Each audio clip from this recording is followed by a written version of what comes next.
remember that day. I never forgot it. That a slave could take revenge against an emperor. Where were you born? I don't know. I never knew a mother nor a father. You will be my instrument. Who are you? What's going on, everybody? It's Ted again with the Countdown City Geeks, and we got a very special review of Gladiator II for you. Joining me on this instant reaction is the one and only David. You will definitely be entertained. And last but definitely not least, Sabrina Kiddo. Hey. If you guys have not seen the movie yet, do not worry. We're not going to be going into any spoiler territory just quite yet. We might do a few things at the end of this review, but we're going to keep it brief and not get into any specific plot points or spoilerish details. So stick with us. But for right now, this is our general thoughts overview of the film, sort of what we felt emotionally after walking out of the theater. David, we will start with you, sir. Your general overview or your general feelings after walking out of the movie. Well, after a couple conversations that I've had after the movie, they're making me lean a little bit more negative now. But leaving the theater, I thought it was a good sequel for being a sequel to Gladiator. I think once we all heard the information, the news that we're going to get a Gladiator sequel, it was kind of like puzzling. It's like, no one's really asking for it. And how do you do a sequel to a movie where the main character straight up, spoilers for the first Gladiator, dies? And we see him reunite with his family, I guess, in the afterlife. But I mean, they pulled it off as far as the sequel goes, and I thought it was good for what it was. I mean, it wasn't what the first movie was for sure, but I mean, I enjoyed it for what it was. I mean, very very kind of if I kind of felt at home watching the movie. It's kind of a weird thing to say, but it felt like it took me back to that world of the first film. And I knew Ridley Scott was directing, he was kind of in charge of everything. So it felt like I was kind of back there, so to speak. Kiddo, what about you? For a minute there, I thought I was watching a comedy. Ooh. And yeah, there's a lot of comedy, there's a lot of laughter in there. So it took away from the momentum. The storyline is really good. I really like the storyline. I felt that the movie was rushed. There was not a lot of effort. And that's what kind of took away from the story itself. And then some of these scenes, one in particular where I was like, really? It was over the top, too imaginative, and it just took away from the storyline, the essence of the Roman Empire, the gladiator, but it was good. I'm gonna say there was a lot of action. It just needed a lot of tweaking, and I think that's where they or even someone to do a checklist of, oh, don't forget, in Gladiator 1 this happened, let's make sure that that they get the history line in check, and I don't think they did that. Gotcha. I'm gonna repeat some of the things that both of you guys said. Like, overall, really good movie, great action, amazing performances by like everybody on the cast, like top to bottom.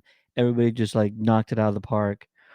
I a few of the things that didn't work 100% for me were some of the similar beats of the movie that we hit, that are very similar to the first film. It's almost like, you kind of did this exactly the same, and that's not the entire plot. That's just like very like some segments of the story that are like, that's almost the exact same thing that you said or did the first time. And so it's really interesting that there's so many similar beats to the first one. It's almost like you probably should not have watched the first one if you wanted to watch this one in some cases. But the action was incredible. Um, I love like sort of big, either like medieval battles or stuff like that. So some of these action sequences and these fight sequences are like right up my alley. Just enjoyed it the hell out of it. Ridley Scott, I kind of love his movies that are in this sort of realm. The first one, or Kingdom of Heaven, is one of my all-time favorite movies. Especially one of his all-time favorites. So yeah, overall, like really enjoyed it. Loved the performances. The story was really good, and like you mentioned, there's a few things that were almost too similar for me, that kind of um just it just resembled too closely to kind of similar things that we've seen in the past. So I was just curious on why it would do it. They would do it again. It's like so close to the original story, but that's okay. Now let's get into maybe a couple of things that either really worked or didn't work for you, and of course, not getting into too many spoilers things. But Dave, for you, what are some of the things or some of the people that really stood out in this movie for you? I definitely think the casting really worked. I loved the fact that they have Pedro Pascal in there along with Denzel Washington. I mean, if you were to ask yourself, who would you cast in Gladiator Part 2? I wouldn't think Denzel Washington. I wouldn't think Pedro Pascal necessarily, but he did play a Roman person. I guess you could say, what was he? What was his In rank? general, General. General. Um, and yeah, everyone called themselves soldiers in here, and of course, I think we've all seen the trailers and stuff where he's fighting in the Coliseum. But I thought the casting was really well, and some reviews that came out prior to, and the studio really believed in the film, and people have been seeing this film for like a month already or something. It feels like, but I thought Denzel Washington was really going to chew some scenery here, but I don't think he technically, for me, did. In my opinion, it really seemed like Denzel Washington was just kind of almost being himself in a way, you know? If you've seen any of the red carpets, I mean, he's kind of like cutting up and just doing what his character kind of does and how his character acts. But I was also interested in seeing what Paul Mescal was going to give us. I don't think I've seen anything that he's been in, so I was very curious. I know he's like an up and comer. I know he's a name right now, and I thought he did a fantastic job. He wasn't terrific. He wasn't like just the best thing ever, but I mean, he was solid. I thought, and I see a lot more project in his future. Bringing back Connie Nielsen, that was a great connective tissue. She's always good in everything she does. yeah, Seeing Joseph Quinn as one of the twin, or the were they twins or brothers? they Twins. were twins. They said twins, but I mean, I guess just fraternal. Yeah, Colonel. because there was mention of being in the womb together. Okay, yeah. Yes. But yeah, he did a solid job. I think maybe Joaquin Phoenix's portrayal of Mad Emperor was better, but I mean, of course, it's Joaquin Phoenix. But um, I think the casting was just good. It was cool to see everyone that was there on screen all together. Um, I know, putting like my executive hat on for the studio. I mean, you draw in a lot of different people to this film for the simple fact that you have Denzel and then Pedro, his fan base, and then Joseph Quinn. He has a huge fan base now due to Stranger Things, and of course, Marvel people want to see what he does because he's going to be Johnny Storm in Fantastic Four. But yeah, I think the casting was really, really good, and some other familiar faces showed up in there as well. And I was pleasantly surprised with that. And the Coliseum stuff was just terrific. But I think they showed a lot of the Coliseum stuff in trailers and commercials as well. And the whole Yeah, flooding of the Coliseum, they did. Yeah. that's factual. That actually did happen. But the question that I have is, were the sharks actually there? Because how would they get the sharks from the ocean to the Coliseum without them dying? That's the question I have. And you did say, we had this conversation before, that they did flood the Colosseum, or is a factual thing. Mhm. And I've been to the Colosseum. I know that under the Colosseum floor is a bunch of pathways and like an underground layer system. And so I'm just like, how do you flood the Colosseum and not? How do you keep the water above ground? Because it's there's so many different tunnels under that floor. And we saw in the first movie they actually had the tigers and the lion. Mhm. Nah, not the lions. The tigers come out. They would like Yeah. Mhm. open these trap doors. So I'm Right. like, those are there They were too, but watertight. I guess so. I guess Moving any over, creatures that built the pyramids built the Colosseum. I don't know. that's what it is. Moving over to Sabrina. Uh, what part of the story like really worked for you, or did it work for you, or like which of the cast members like really stood out in your opinion? I'm gonna have to get. I know he was such a small role, but just seeing him again as Derek Jacobi, Gracchus, I was like, oh, he's back. I thought he died in the first one. So, You know what? No, he survived, but that was also a curious part of the story because he was like the only senator that was like mhm, staging the coup. And yet I remember them planting a poisonous snake in the bed of a different senator, mhm. and I'm like, why you taking somebody else out? But it's fine. Yeah, he definitely survived at the end of the movie. He's the one that actually says, somebody who will help me pick him or carry him. Yes. Yeah.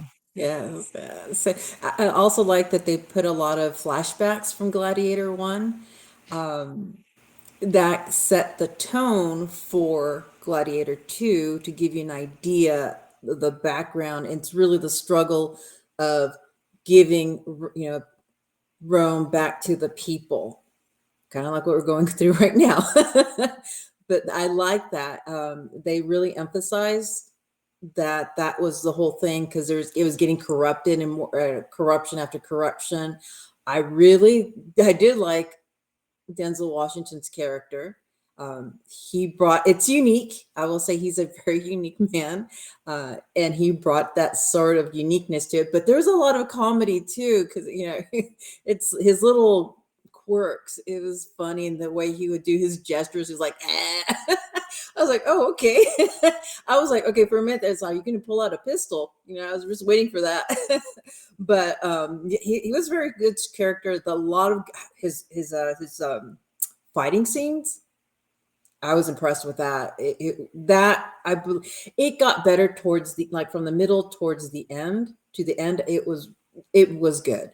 Like I said, it's just the only thing was that the storyline. It was a really good storyline, but a few of those little details that just kind of threw it. It just didn't mesh. It didn't connect. It was just like random here and random there.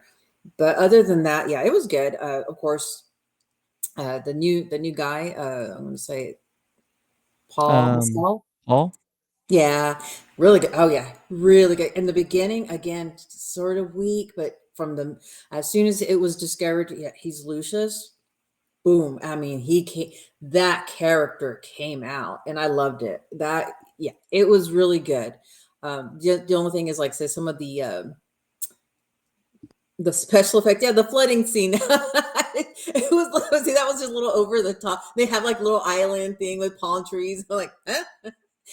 That in the sharks. Yeah, that threw me off. But I mean, either way, it was fun. That was entertaining. So I'll give it You that. you had mentioned something earlier about it felt rushed in some parts of it, and you know what? I like there were some parts, and I think especially like the final act, I felt like there are some things that are rushed. I don't know how I would have wanted them to fix it. Either stay with like some characters a little bit more, like the twin emperors. I think we get enough of them, but they were really interesting, and I wanted to kind of learn more about them because we Mhm. hear how bad they are. We see a few things about their nature that are negative, and I think I wanted to see more of that. Mhm. Pedro Especially the younger Pascal. one. Say it again. The younger one. Yeah. That's one because he said he had the illness in his loin that goes to his head. I was like, does he have a sexual disease, an STD there going on, or So yeah, That's my mind's exactly still where my racing. mind went to. I was like, "Yep, that's probably what it is." So Way to call your brother out, bro. Like Pedro Pascal's character, I feel like I could have used a little bit more time with him as well, yes, especially because he's married to Lucia in this yeah, movie, and you get a little bit of their relationship, but like not enough to where like I should care more about hmm their marriage. I will say there wasn't really a point in this movie where I was like really invested in some of these characters comparing to the first one. The first one, I was like, "Oh my god!" I'm like rooting for Maximus like all the way. My heart was torn when they like murdered his family and stuff like that. And in this one, I never got close to being that sort of invested in what was happening. And I think I'm supposed to. I think I'm supposed to be invested at some point, like just hmm heavily invested in some point in some of the drama or some of the plot points, and I really wasn't ever. It was still great to watch. It's still a good story, but I really wanted to be pulled into the drama, and I think it's just there was like they were like flying through this plot. I think at some point, and again, it's hitting a lot of very similar beats. It's like new characters, but we're going through the exact same process in some cases, and it was very surprising in I that call that regard. the recycling, recycle scenes or recycle lines. There was one line. I'm not gonna say who it is or what happens or anything like that. I won't even say it. Let's just say Maximus in the first movie. Somebody asked him a question. He's like, "Yes, I I got 5,000 men." And then in this movie, somebody else gets asked a question and they're like, "Yes, I got 5,000 men." I'm like, are we really supposed to be exact on this whole thing? But all right, it's fine. I liked some of the plot twists. I think the main antagonist is someone you don't expect, and I like that part about it. I was just like, okay, didn't see that coming. And so that's kind of a new component to this whole thing. You kind of figure you think like who the bad guy is here, and it kind of Mhm. evolves over the course of the movie, and I really appreciated that part about it. I really want to see behind the scenes featurettes on this one because I think Pedro took like a really bad fall in one of these things, and it's like not his stunt double. And then I think Paul Mescal took a really bad fall, like landed on his head in the final act. And I'm just like, I don't think that was a stunt double either. So yeah, I really want to see kind of Mhm. if somebody did something wrong or they just maybe they did switch in the stunt double. I don't know. I really want to see the behind the scenes stuff because I think it'd be really, really interesting. This movie had a budget of $250 million. It's already grossed about 90 worldwide, close to that. So they're gonna have a good amount or a good chunk to make up, and Mhm. hopefully they can do it because that's a big price tag. It's probably because you have all these A-list actors going on in this thing. Mhm. I would assume. But I want really to have another win, so I hope I hope it really picks up and all that stuff. All right. We'll get into like spoiler territory for like a couple of minutes, but before we do, let's do a real quick geek cast rating. This is a 1 to 5 scale, 1 being the absolute bottom, 5 being absolute flawless movie. David, we'll start with you, sir. What is your geek cast rating? I guess at this point, I want to say maybe like a 3.75 because I think a lot of people are talking about it, and the people in front of us at the theater, and then of course Sabrina before we started recording, and I'm like thinking, did I not pick up on some things that I should have picked up on that shouldn't have been in the movie? But yeah, at 3.75 for me right now. Kiddo? I'm gonna go with the plain three. There's a lot of elements that did not belong, or again rushed, or it just didn't. There's no. It did not mesh. It did not blend. It's like felt very cut.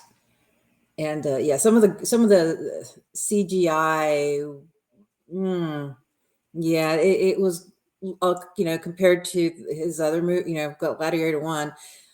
This one, the CGI kind of was more low quality, low budget type. So that, yeah, I'll give it the three. Alrighty.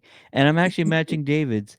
I think I wanted to give it a 4, but there's just some parts that I feel like I wish they could have done more with. I talked about giving more time to some of the characters, not hitting too many similar beats. So 3.75 for me as well.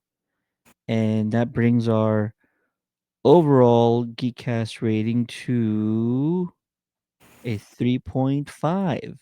Not too shabby, as I always say. All right. So we want to hear from you guys. So if you get a chance to watch the movie, let us know what you guys think about it. Also, give us your own rating. What would you score this movie? And now, for a few minutes, we'll probably get into some spoilers territory. So if you haven't seen it yet, here's where you pause this video and you come back after you watch it. But Dave, anything you want to speak about spoiler-ish stuff during this review? I think I like the series of death scenes and the different characters that died. I like that they killed off main people, and it felt like maybe the twins were gonna maybe either live on or die at the very end, and they killed them like halfway through the last act. So that was pretty interesting. And um, I think the one thing that I also picked up on that was kind of um, I don't know if it was the same for you guys, but the fact that could you guys predict a couple of things that were about to happen, like Denzel bringing the head out in the bag? I mean, I automatically knew that was a head. That It was no. a big shocker to me. Yeah, yeah, yeah, yeah. I didn't know he was Um, going to do that though. I didn't know he was, how his character evolved into being the protagonist there. It's like, whoa, hey. yeah, I mean, of course, it's Denzel Washington. I mean, you figure he's going to have a lot more to do than he's being billed as. I kind of thought that as well at the very end that he was probably going to be like the main guy that fights. And the interesting way that he went away, um, it's almost like he just gave up, and that was a little odd in a way. Yeah, there was a few odd moments like that for me as well. In the very first Colosseum fight scene, there's like one gladiator. Sorry, there's like one champion, and there's Mhm. like 5 or 6 gladiators, and it ends up turning into like a 1v1 fight. And this is the Rhino guy. Okay, The Rhino guy starts fighting with Paul Mescal, by himself, because and they're all I'm like, terrified of that rhino. And everyone's standing in the background. You're just like, Yeah, they're yeah, just everybody's watching. just watching. I Everybody's noticed that they're just. everybody's just in the Coliseum just, like, watching, like, "Go," yeah, "Go Lucius," I'm just like, "Help the guy out, like, seriously, this is the first fight.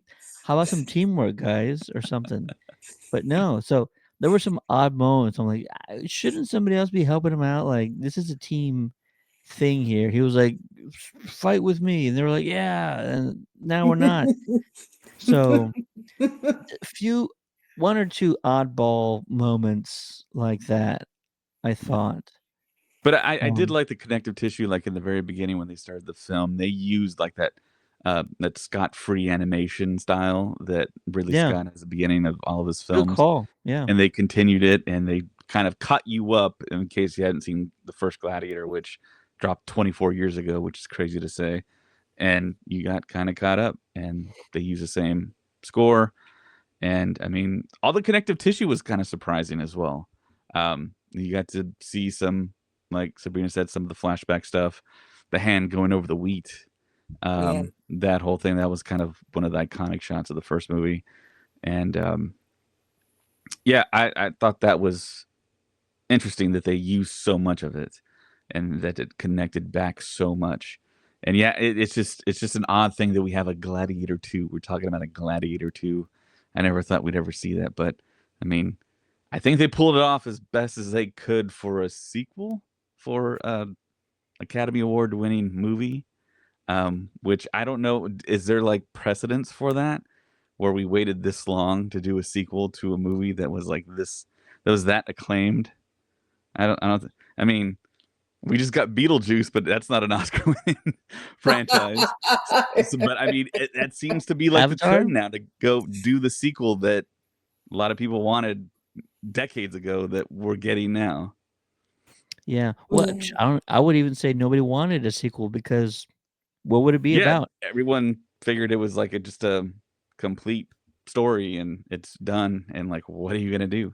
And I they did maybe the most logical thing in using the kid that we saw and make him the main character and do a big drama and political thing around his life.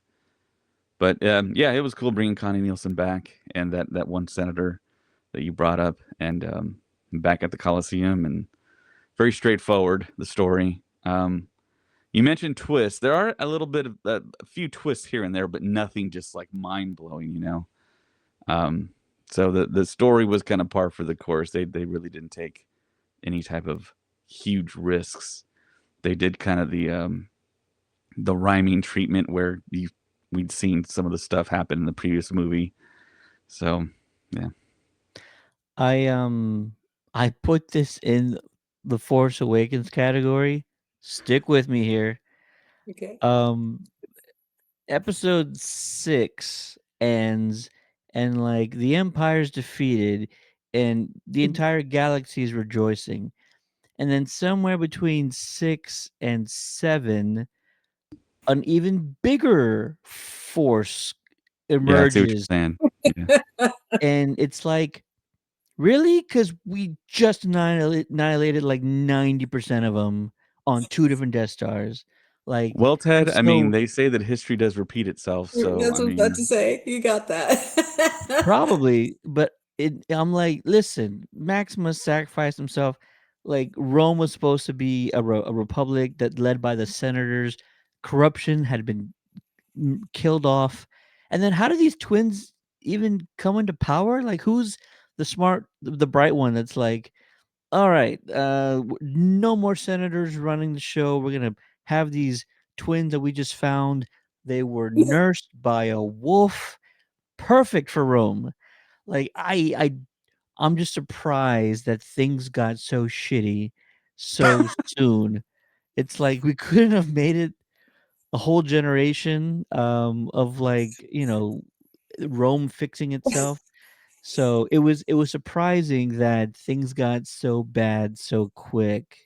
Because it's been bad for a while, according to like what we learned in earlier in this movie.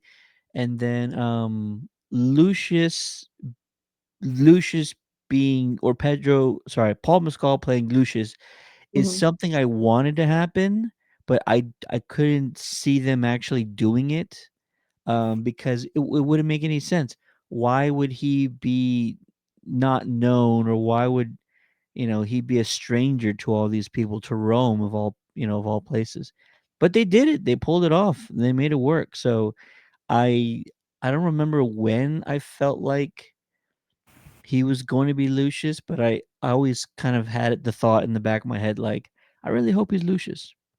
the interesting thing about the marketing too is that they actually were saying that he was Lucius, and I we don't remember knew that. this beforehand. And then the movie acted like nobody. This was going to be a big reveal.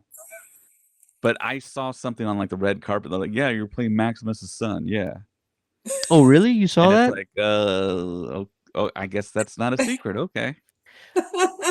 I saw something where he said, I think he had said something like, I'm just grateful to be, I don't know, honoring the previous film is what I heard. But he didn't say it outright. Hmm. So gears started turning, but I didn't know for sure. But no, it's crazy if they had put it in the marketing or interviews. That would suck because I felt like Yeah, that's supposed to be a big twist. Uh-uh. Although like they yeah. kept kind of referencing it, and then the mom was like, "Oh, it might be," and then it's like, "Okay, we're doing it too much now. It should just be like a one time, like, oh my god, it's him," and then that's it. Not like a slow revelation to get there. But See, yeah, maybe the studio was okay with that because so many years have passed. This movie was really marketed to a younger crowd because Pedro Pascal has a very young audience. Paul Mescal has a very young audience. Joseph Quinn has a very young audience. So all those young people are going to go see this movie, and they might not even ever have heard of the first movie. So you got that going for it too. I really hope it's not aimed towards a younger audience because it's freaking rated R for really good reasons. Well, I mean, not like Your kids, but generation like the Stranger adults. Things kids that grew up with that show, and now they're like adults now that can actually go see it. Yeah, exactly. Yeah, In because in at the screening there were a lot of college kids. I'll say that. oh, good. Yeah, In so I our posted screening, one. there was like a younger person that was like 2 rows behind us who had kept coughing, and in my head was like, who brought their 10-year-old to come watch this movie? Our It's theater was just definitely like a petri dish. There was a lot of people coughing in there. I hope I'm not going to get sick. it's time to go, kiddo. A couple of things, spoilers, things you want to discuss before we end the stream. Anything? I was just gonna say I'm team Dundas. Mm. Seriously, it's like that's what left it, I guess, a cliffhanger, if you want to call it. The question of, wasn't, Dundas second in line, so, give back to the monkey.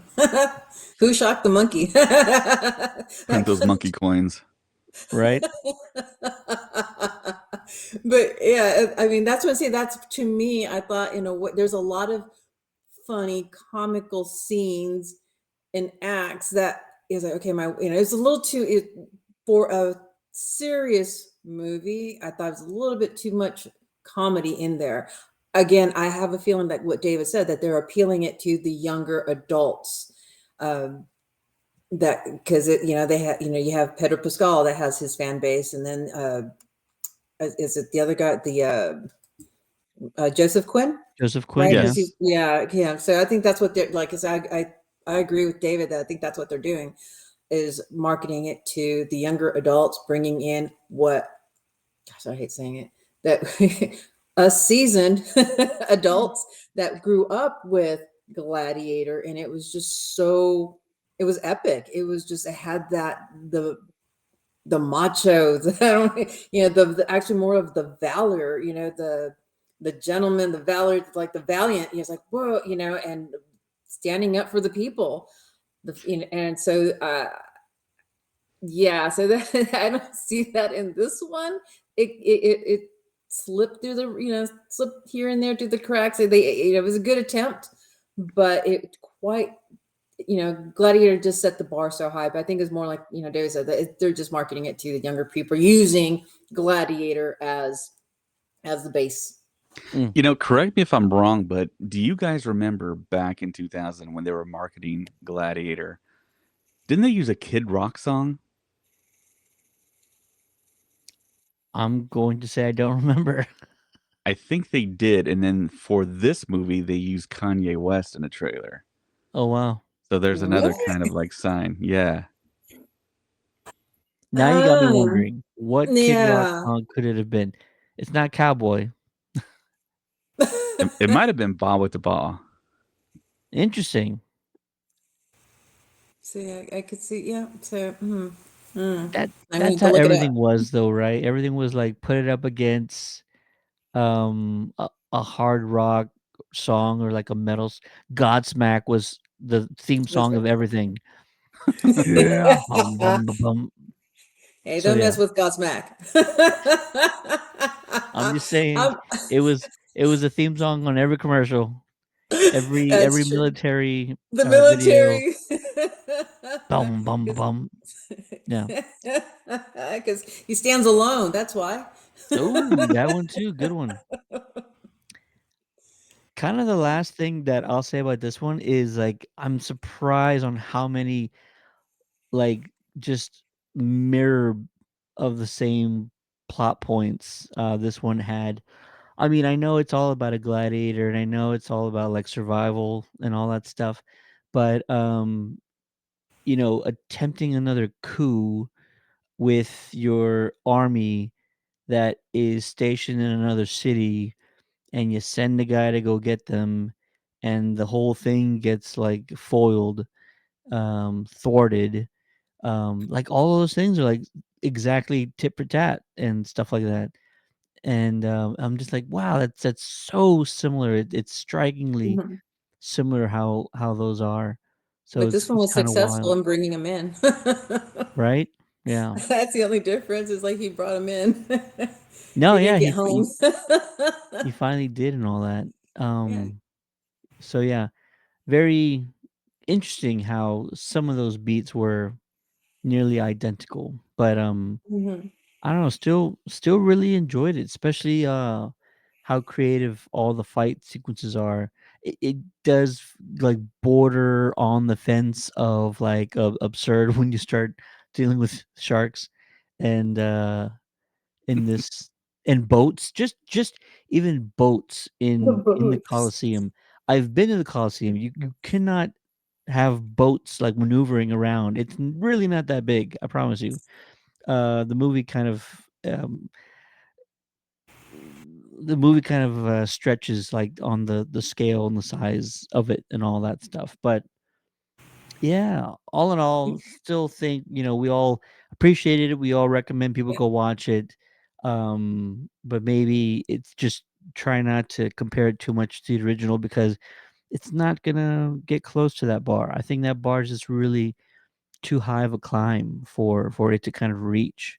Not that it needed to, but this was probably just missing a little bit more of that heart or the emotion in it. And The I know fire that, was missing the fire. yeah, missing the fire, and I say I wasn't emotionally invested in it. So how I don't know where you put that emotional investment in because our main character, Lucius, he's already lost everything and he's got kind of nothing, not a whole lot to fight for. Him and his mother were they had this sort of wall between them, and then a few scenes later the wall was gone. Wall was gone, and he's like, I'm your son, I love you. But before he's like, your son is dead. Um, Well, and here's the funny part, that he survives. So yeah, now I'm wondering, are they going to do a third gladiator, because he's still alive, and he said, "Dad, talk to me. Father, talk to me." there you When he's go. grabbing the sand in his hand, he's like, so, and he's looking up, so, and then kind of overcast. That was an interesting ending. The way they just ended that, like kind of abruptly. Like we thought we are gonna see something or hear a voice or something, but no, it just Mm-hmm. It's perplexing. It's not. it's an artistic ending. Is it? Like I want to say it's ambiguous, but I also don't think that was what they're going for. I don't think they were going for ambiguity. It just felt like kind of almost an error on their part. Talk to me, Dad. About what? You've won. You saved the empire, and Mhm. then his mother's body was gone, so he doesn't. We don't get to see him mourn her anymore.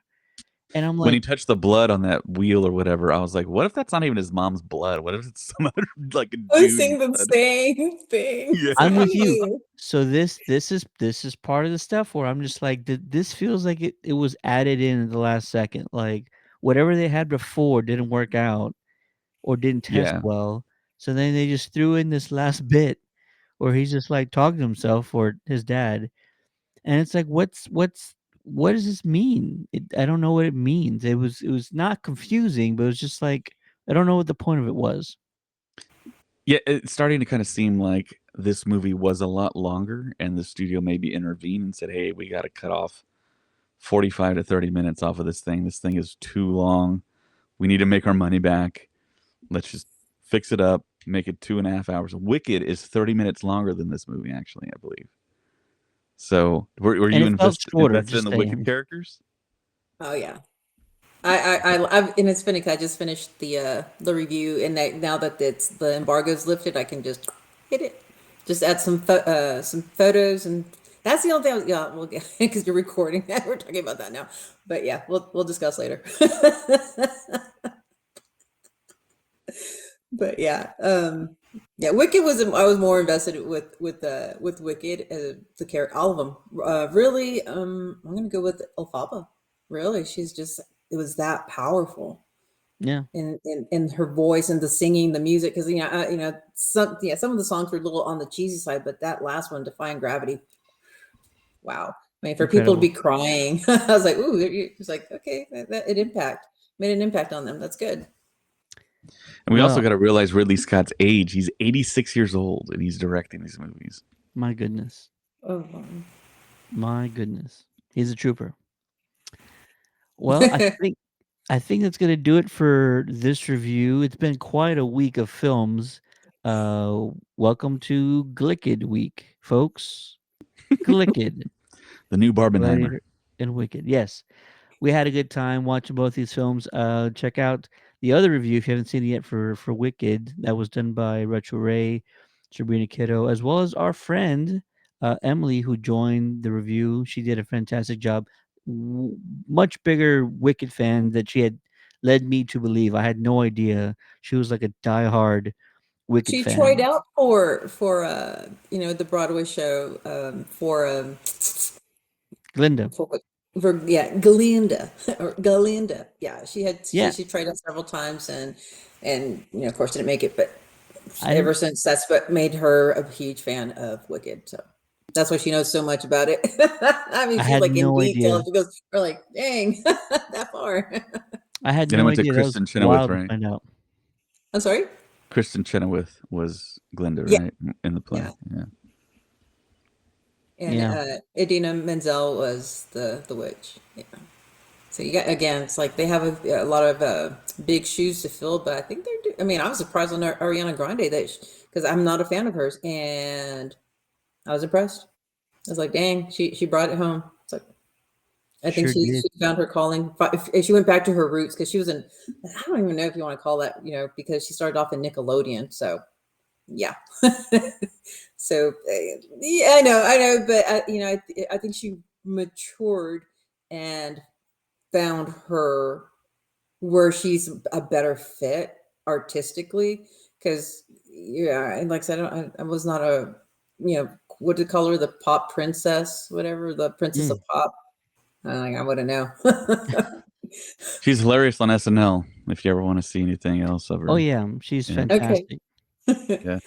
Really She's a good. great mimic too. She mimics identically Shakira, Celine Dion, Britney Spears. Oh, okay. Yeah, I mean she's a fantastic. Yeah, it's incredible. Hmm. All right, So she's more of and an actress than a pop star. It's I almost think like the so. reverse career of Lady Gaga in a way. There you go. Yeah.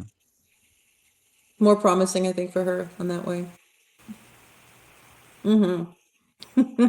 And that's gonna do it for us, guys. Again, let us know what you thought about Gladiator 2. Drop your thoughts in the comments. Also, share with us your rating, and don't forget subscribe to our social media channels because we gave out hundreds of advanced screening tickets to this movie. I was really happy about that, all across the country, by the way.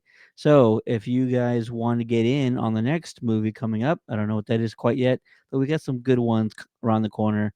Sonic 3 is on the way. Craven's on the way, and that gets better and better with every trailer that gets dropped. So, if you want an opportunity to get into one of these advanced screenings with the Countdown City Geeks, be sure to subscribe to us on social media and make sure to turn on notifications so you guys can find out when we have our next advanced screening drop. For the Countdown City Geeks, my name is Ted, aka Steady. Joining me on the Gladiator 2 reviews, one only David. See you next time, guys. And of course, we got Sabrina Kiddo. See you later. Have a good night, folks. Take it easy. For Rome.